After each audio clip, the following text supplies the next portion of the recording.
Болса дағы қаталдықтың, қаскөйліктің бейнесі қасқыр болып ойланамын кейдесі. Қақпан қауып сирағымды шорт кесіп, жүрсем егер тағдырыммен кектесіп.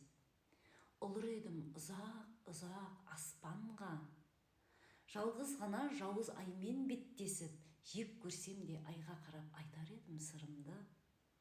Қолық менің түсірді деп құнымды, ұрлық жасап көрген жоқ ем тек қана.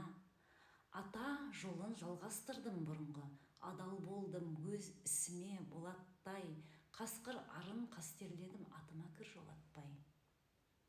Қатал адам қақпан құрды, қолық қылды, қуаламай оқ атпай, ой хой шіркін.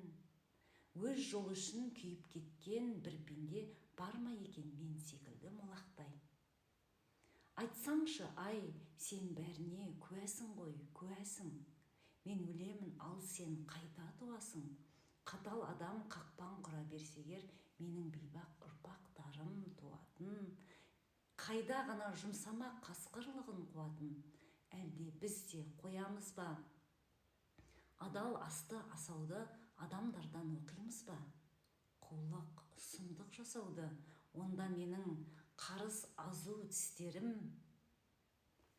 Қор болды ау қанқұрт жайлап түптерін, қор болды ау қасқырлығым, қайратым. Қайда сыйып жүрер екен айбатым, көріп өлген жолбарыстың уысын, бақытты екен менің көкжал туысым. Мен бақытсыз, сен не дейсің жарығай, халым бітті көрінесің тарыдай.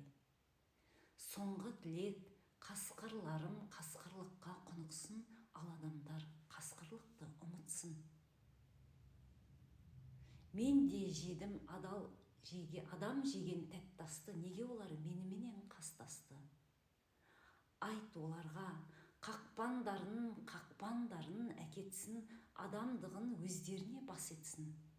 Адалдығын қасқырларға паш етсін. Мен қасқырмын, қақпан кескен сирағын, қасқыр болып қасқырлықты сыйладым. Қасқыр болып ұлып тұрып адамға, осы жырды, осы сырды сыйладым.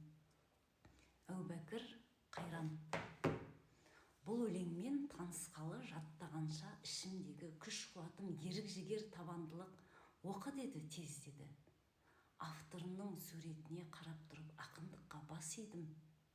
Жүрек оның қандай еді, нық, анық, паш етіп бүкіл адамзатқа айта алатын. Осы өлеңді оққаннан кейінгі жалғасқан миымдағы ой